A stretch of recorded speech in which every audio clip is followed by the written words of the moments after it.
Anong ginagawa nila ngayon dito? Ginagawa nilang hero ang mga drug lord. Lumaki ng ulo ng mga drug lord ngayon. Sila na ngayon, tumatakbo pang mayor. Anong mangyari sa ating bansa ngayon? At anong ginawa? Yung mga matino na pulis, pinagsasite in contempt, pinagkukulong.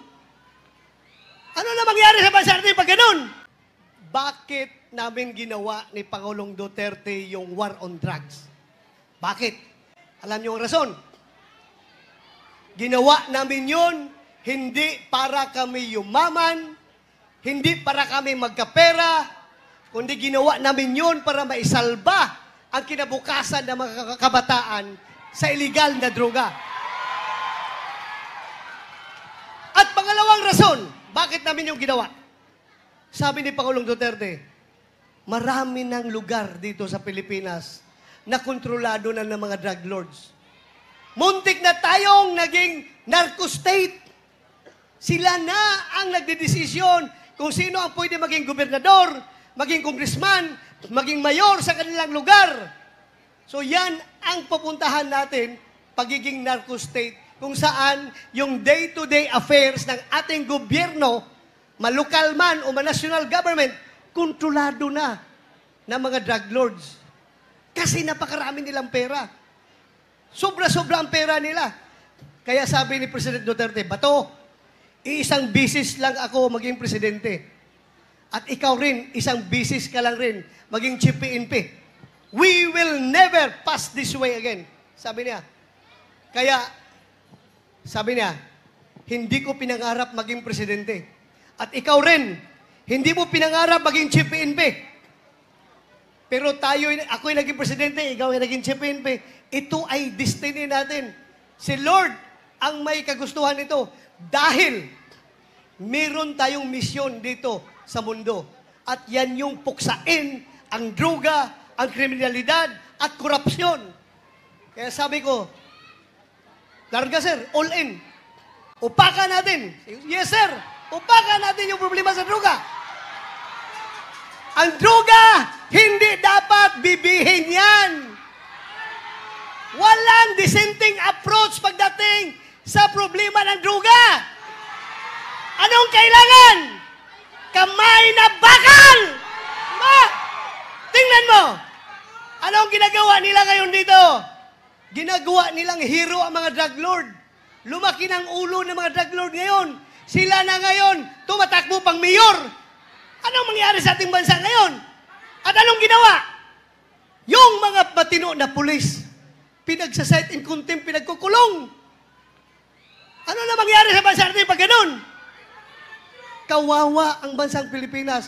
Kaya mga kaibigan ko, alam nyo, nakita na niyo nangyari kay Pangulong Duterte. Ha? Yung kanyang mga karapatan ay binaliwala. Yung mga legal na proseso natin, dinidisregard. Ang ating konstitusyon na nagsasabi na hindi dapat dadalhin ang tao kahit saan kung walang order galing sa ating korte. Binaliwala nila, niyurakan nila. Bakit? Dahil gusto nila mawala ang mga Duterte sa larangan ng politika. Ewan ko yung larangan, sa Bisaya ba yun o Tagalog? Tagalog? Oh, gusto nilang mawala ang mga Duterte. Yun ang kanilang plano. Yan ang kanilang ginagawa ngayon. Papayag ba tayo nun? Sobra naman pang-aapi yan. Di ba? Kaya, para mapigilan yung mga pang-aabuso, ako'y nakikiusap sa inyo. Para ma-maintain natin ang checks and balances sa ating gobyerno. Wherein yung mga branches of government ay magkakaroon ng checks and balances. Walang mag-aabuso. Kailangan tayo magkakaroon ng isang Senado na sulit, na aayaw sa mga pang-aabuso at tatayo kung ano ang tama. Kailangan natin ang Senado ay maokupay ng mga tao na may mga prinsipyo. Sino itong mga tao na tinutukoy ko? Wala nang iba ko itong Duterte. Di ba? Alam nyo, isa-isahin ko. So, listahan natin dyan. Ang kalbo ko man nakikita dyan. Attorney Jamie Bundok. napakagaling na abogado at napakaganda yung kanyang plano para sa ating bansa. Mamaya na ako. Mamaya na.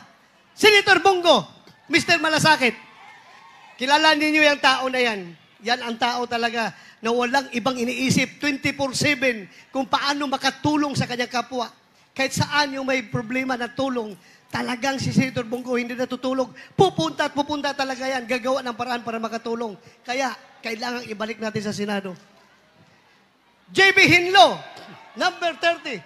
Napakagaling na abogado. Alam nyo, hindi sa porke kasama ko yan si JB Hinlo. Pag yan ay naging senador, napakaganda yung kanyang plano. 2 minutes lang daw. Siya na magsabi maya sa kanyang plano. Ako, bihira ako mag-appreciate ng isang legislative proposal galing sa isang tao. Pero kung makita mo yung proposal niya, napakaganda.